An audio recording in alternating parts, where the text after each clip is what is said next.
the biography of Imam Waliullah al-Dahlawi. As we mentioned before, that whenever you are starting a book in a specific science, so you are in need of a few things. Number one, the definition of that science, which we have done already. Definition of that science. Number two, the subject matter of that science, what this science is talking about. Number three, the purpose of that science, that what purpose you are going to study it. Number four, the biography of the author. Because in the saying and writing of everyone, the situation and circumstances he is living therein, that also affect his saying and his writing as well. Does it or not? Yes. So you have to know that what was the situation when this Imam was living therein. Got it? The circumstances. And number five, the status of the book. That what is the status of this book in the eyes of ulama of this science. So to tell you the truth, nobody else has written in this science a complete book before Imam nor after Imam. Got it? Neither before Imam nor after Imam. Yeah. Whosoever is writing after Imam, they are taking it from his book. Got it? Yes. So you can call it that this was a gifted knowledge to Imam. This was what? A gifted knowledge to Imam. So Imam Waliullah rahmatullahi alayhi, he was born Wednesday, 14th of Shawwal al-Mukarram.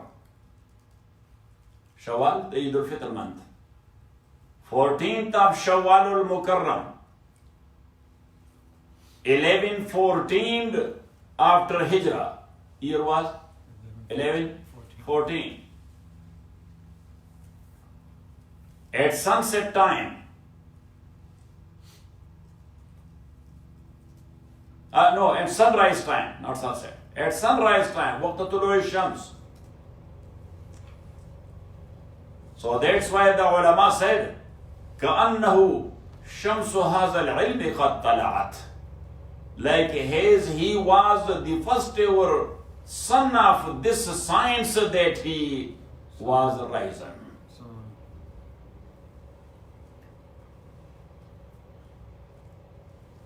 And this was 4 years before the death of Malik Aurangzeb al-Mughal. Aurangzeb Alamgir. They call him what? Aurangzeb Alamgir. Mughal king.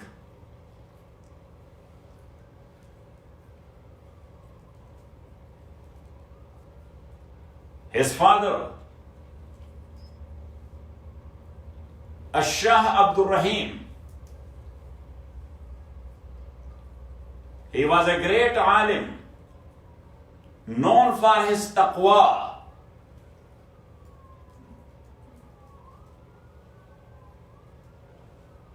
He saw in his dream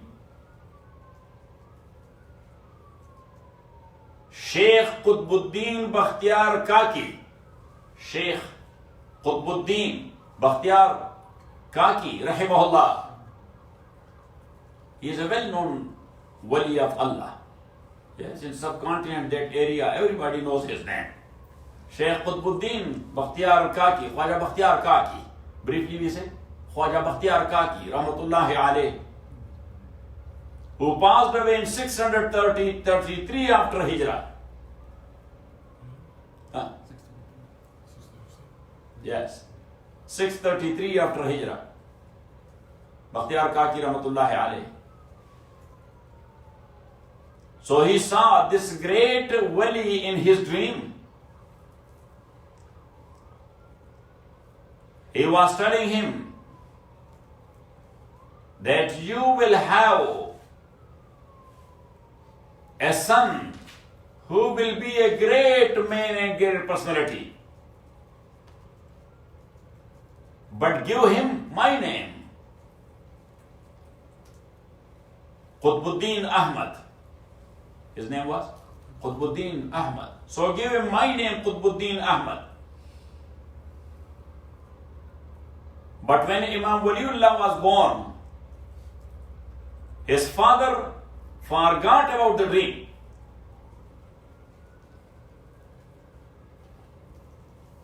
So he named him as Waliullah.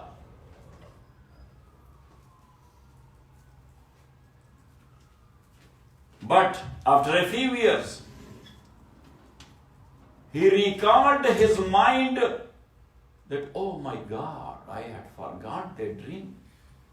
Khwaja Qazi Rahmatullahi alayh, he has given me a wasiyah to name him after his name.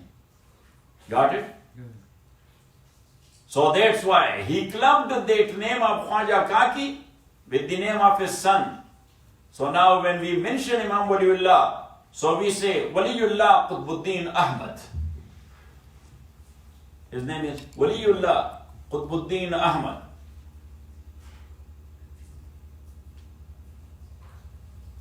And as you know that there is one ilm that is called Ilmul A'dad. Ilmul A'dad. Numbers against words.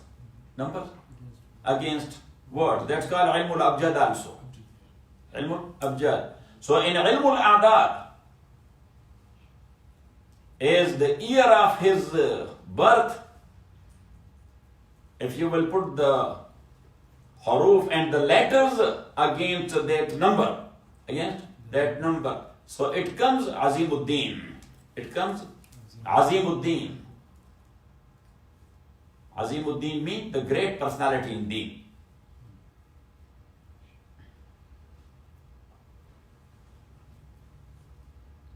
And his nickname is Abu Abdul Aziz. Abu Abdul Aziz, after his son Shah Abdul Aziz.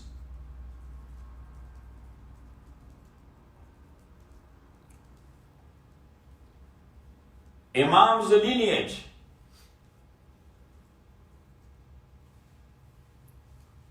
From father's side, Imam was from the lineage of Sayyidina Umar ibn al-Khattab radiyallahu ta'ala an. That's why somewhere you will see his name, Waliullah al-Faruqi. Waliullah al-Faruqi, and sometimes we say Waliullah al-Umari. Yes, either his nickname or his own name. Waliullah al-Umari or Waliullah al-Faruqi, Umar al-Faruq. And from mother's side, he was from the offspring of Imam Musa Kazim. So here his lineage from mother's side goes to Sayyidina Ali radiyallahu ta'ala an, and from father's side to Sayyidina Umar ibn al-Khattab. Like Majmul Bahrain. Yes. Meeting point of two oceans. That's the Shawalillah meeting point of two oceans. Because genes, it has its own effects. Got it? Two genes. Sayyidina Ali and Sayyidina Umar ibn al-Khattab.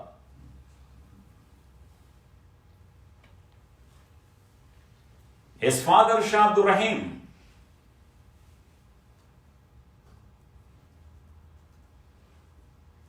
he was a very close student of Allama Mir Zahid al-Hirawi.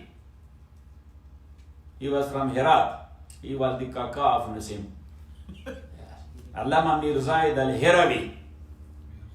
Herat. So we don't use the word, or Arab don't use the word Herati. They say Hirawi. Got it? Allama Mir Zahid al-Hirawi. But he was in India. His ancestors were from Herat. He was from India.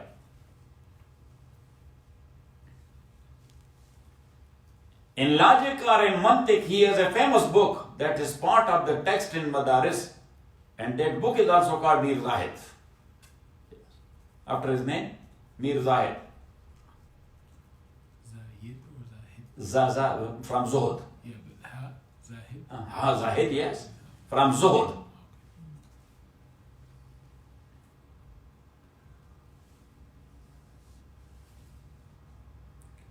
So his father was Hanafi Faqih in India.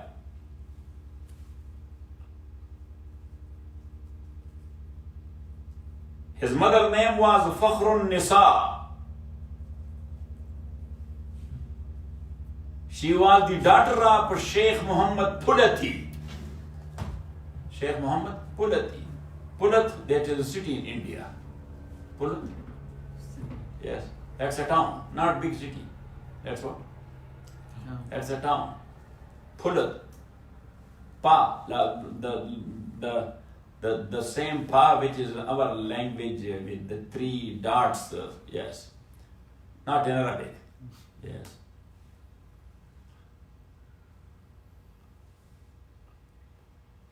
When Imam was 5 years of age, he started learning. In 2 years, he completed the Hifz of Quran. So he became Hafiz when he was 7 years of age. Huh? Unbelievable. Allah is creating people for his job. Yes. When he wants someone to be a nabigha or a genius. A girl memorized Quran 9 years with Farsi translation, full translation. With full translation of the Quran. With her. Then he started learning some rasail or small books of Arabic and Farsi.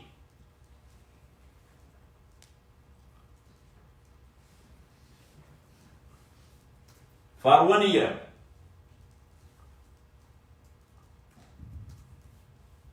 Then he started Ilmul Sarf and Ilmul Nahw. Sarf and Nahw, grammar, Arabic grammar.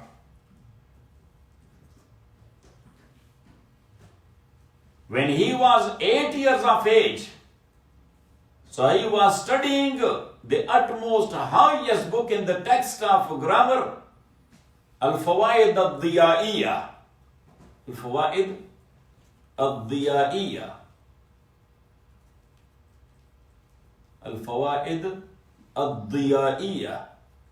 But famous name of this book, this is not known to most of the people. Yes, in text we call it Sharh al-Jami. We call it Sharh al-Jami. That's actually the explanation of the book of Hafiz ibn Hajib, Al-Kafiya fil Nahw. Hafiz ibn Hajib, he has written such a difficult book that it has one sentence.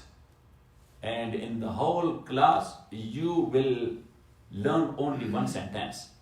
Because, for example, he starts his book, Al-Kalimatu lafzun wazi'ali ma'anan mufradin mufradan mufradun. Yes, so then the teacher, he starts that Al-Kalima, Alif Lam, that's of 2 types, Ismi and Harfi. And Ismi, that's in the meaning of Allazi wa khawatuha. And Harfi, that is of 4 types, Alif Lam Jinsi, Alif Lam Adi Khariji, Alif Lam Istighraqi, Alif Lam Adi Zaini. And Kalima, that's from Kalama Yaklamu. And Kalama Yaklamu bimana jaraha yajrahu. Kalima and word which is coming out of the mouth of a human. Yes, why it is called kalima? Because if that's a bad kalima, so it injures and harms like the sword and the knife. And then they say, Jarahatu sanani lahal tayamu, wala yaltamu ma jarahal lisanu. So then they say, al kalimatu. So now it is must in mubtada, in Arabic grammar, to be mu'arraf, because nakira cannot be a mubtada. So that's why Hafiz ibn Hajib, he started his book with al-kalimatu, not with kalimatu. Shaykh Muhammad, this is a jadoo. This is what? This is magic. This is a magic. Yeah. At that time, in such an age, we don't understand that but you have to memorize all these things. Yeah. Later on, you will come to know, oh Allah subhanahu wa ta'ala, bless that teacher of mine. Now I came to know that what was the purpose of this type of Majnunana work. Got it? So anyhow, الفوائد الضيائية شرح الكافية. شرح الكافية. Ibn Hajib has written one book in Nahw, that is a very difficult book, and one book in Sarf, that is the utmost difficult. In Sarf, that is Ash-Shafiyah, and in Nahw, that is Al-Kafiyah. And there are tens of interpretations in volumes on these small books. The books are like this, look, this much book. But there are tens of volumes on every book to interpret it. Got it? Yes. And then after that, he started studying al-ulum al-mutadawila al-aqliya wal-naqliya. What was in nisab and text at that time? The aqli ulum and the naqli ulum.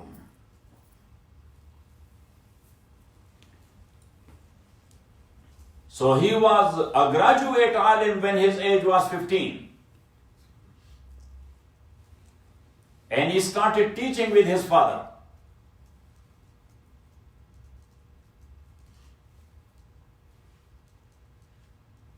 From the very beginning, Imam studied with his father.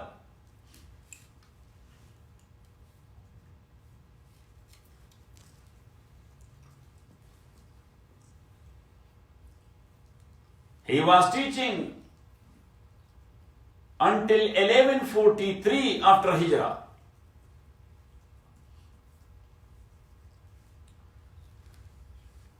When his age was 30. Many years was?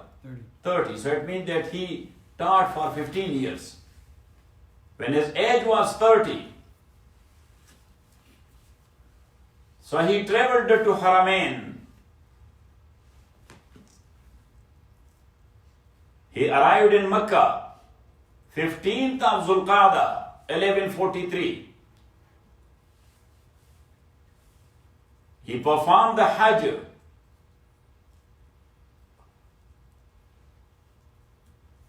And then he went to Medina al-Munawwara.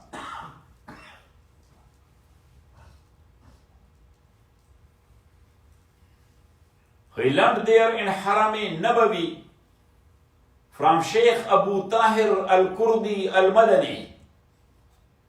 Sheikh Abu Tahir al-Kurdi al-Madani. So he heard from him or listened from him Sahih al-Bukhari.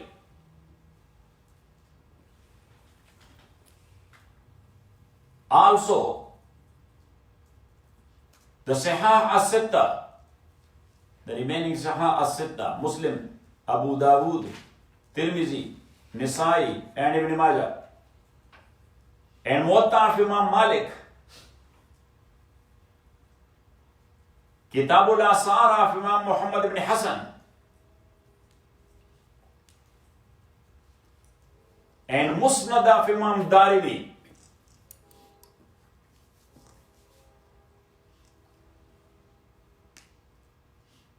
And he requested for ijaza in other books of hadith as well.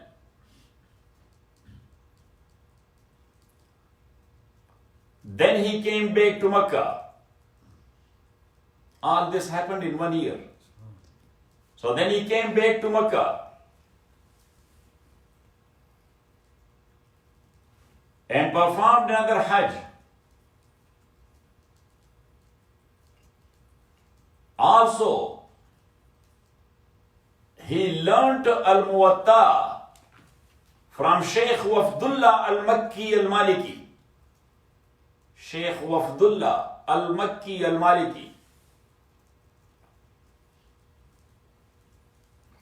And he was sitting there in the classes of Sheikh Tajuddin al-Makki al-Hanafi.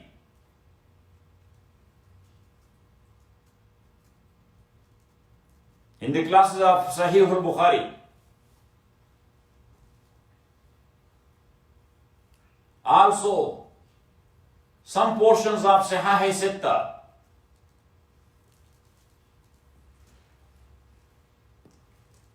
He requested from him the sanad as well.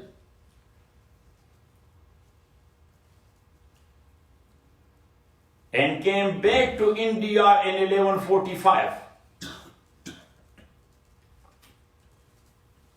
That was Friday when he arrived in India.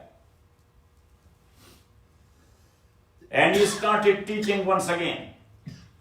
Now look, all over those areas. Look, those who are, there are 3 major Sunni sects in the area. 3 major Sunni sects in the area. Deobandi, Barelvi and Ahle Hadith. Deobandi, Barelvi and Ahle Hadith. Bangladesh, Malaysia, Indonesia, Pakistan, India, Afghanistan. This whole area, their hadith sanad is going through Imam Waliullah, rahmatullahi alayhi to Rasulullah sallallahu alayhi wa sallam. Got it? Because he was the one who started that there.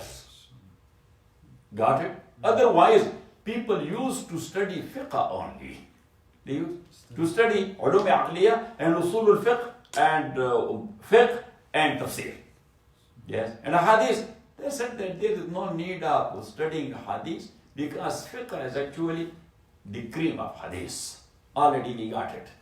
So Imam Rahmatullah alayh, he is the one who started that. Got it?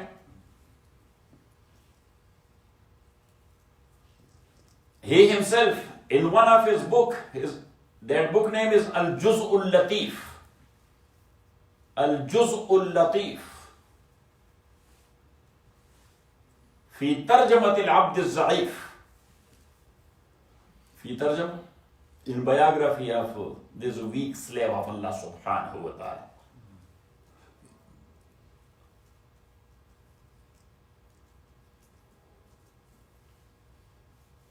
So he has mentioned his biography in that book. And he said that as my father, he was a wali of Allah. I don't know that maybe he got inspired by Allah subhanahu wa ta'ala that you are going to Allah. You are going to Allah very soon. So he said that on one side I was graduating, on the other side my father arranged my marriage. He arranged my marriage. So he said that I was 15 when I married.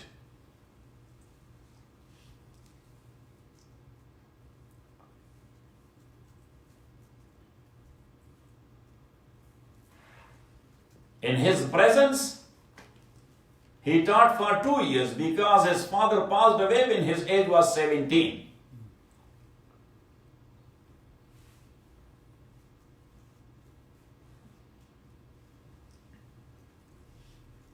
Imam Rahmatullahi alayh passed away Saturday, 29th Muharram, 1176. 1176.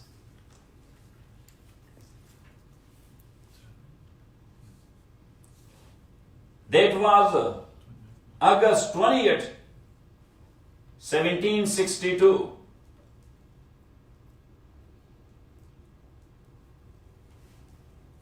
He passed away at Zohar time.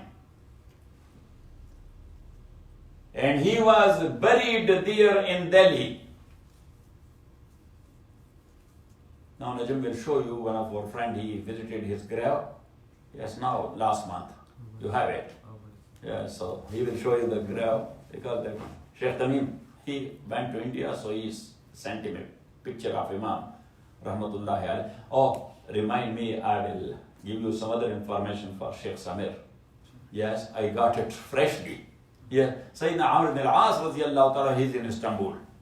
Yes, and Wahb ibn Ushayra radiyallahu ta'ala, he's in Istanbul. Sufyan ibn Uyayna, he is in Istanbul. And all three, they are in a masjid, but Wahb ibn Ushayra and Amr ibn al-As on one side and Sufyan ibn Uyayna on the other side. Got it? And then there is another town which is called Azmir. I don't know how far that is from Istanbul. Yes, Azmir. Yeah. With Azmir, there is another town that is called Ephesus or Ephesus. Ephesus. Ephesus. There is an old house. It is said that when Isa alayhi salatu wasalam, he was under custody of those people, yes, who were going to hang him or whatever. Yes. So he said to one of his followers, from 11 followers, one of them, John, he told John, take care of my mom. They are going to kill me, so you should take care of my mom. So John took Sayyida Maryam to Turkey. And then there is the old house where Maryam stayed for some time after Isa alayhi salatu wasalam. Later on, once again, she went back to Palestine, but anyhow. So this portion you should send it to. Yes? There is no need of reminder. Yes. Yeah? This portion, just click it and Yes. send it to. Got it? Next time you, yes. Got it?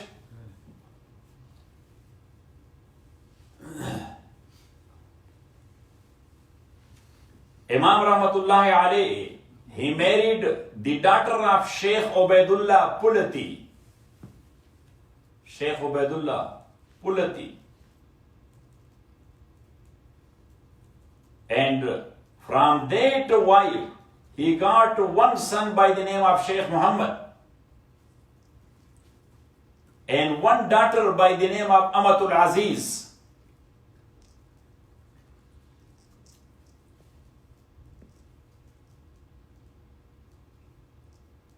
Then after her death, he married another noble lady. Her name was Irada bint Sanaullah. Irada bint Sheikh Sanaullah.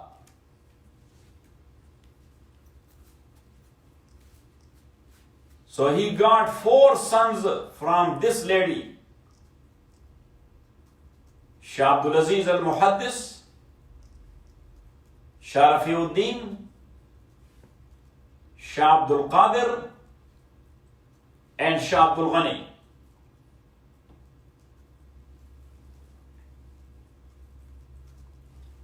And Shah Abdul Ghani has the famous son. Shah Abdul Aziz, Shah Rafiuddin, Shah Abdul Qadir, Shah Abdul Ghani. Now this Shah Abdul Ghani, he had a son who is famous especially in Salafiyya. Yeah? Shah Ismail Shaheed, rahmatullahi alayhi. Sahibu Taqwiyat al-Iman. Yes. The Saudi Arabia, they are printing this book in abundance. In English and Urdu and yes. Got it. Taqwiyat al-Iman. That's for Shah Ismail Shaheed. After the death of Imam Waliullah, his son Shah Abdul Aziz, he took care of his 3 brothers.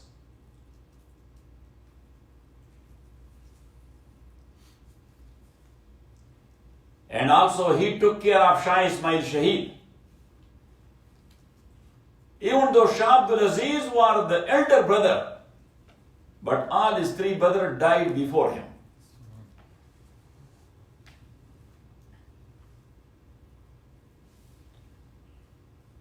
When King Aurangzeb al-Mughal passed away, Imam was only 4 years of age.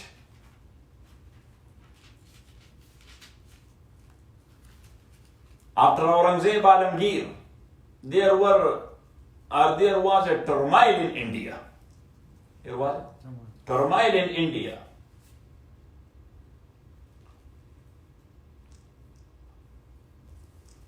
And that turmoil was spreaded by the Sharika, East India Company. I hope. East India Company. You know the whole history. East India Company is the British company who came to India. First they controlled the business and the economy. Got it? And what they were doing? Yes, they were throwing the walis of one area over the other. Yes, divide and rule. Got it? So when they made the whole India too big, so then they grabbed the power. Got it?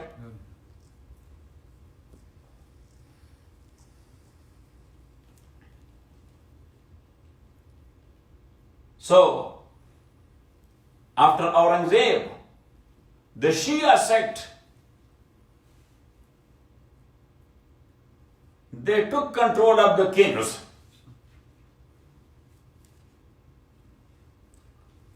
So a king was coming, after 6 months, 8 months, or 1 year, he was gone, another came.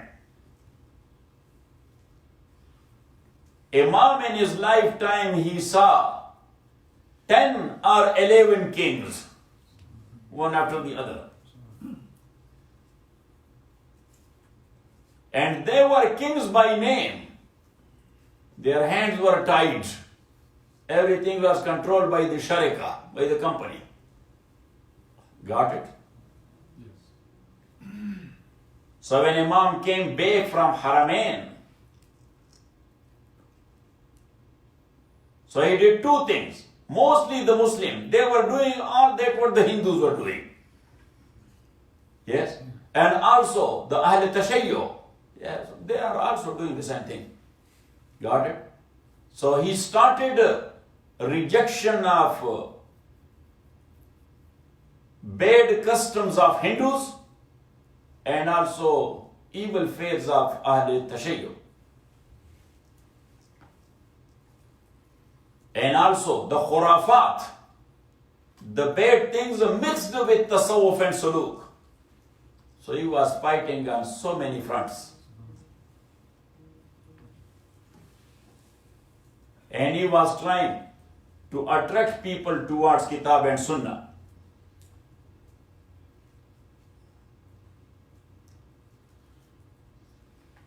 فَرَحِمَهُ اللَّهُ رَحْمَةً وَاسِعًا. So then next topic will be Imam and his work. But let me renew my wudu.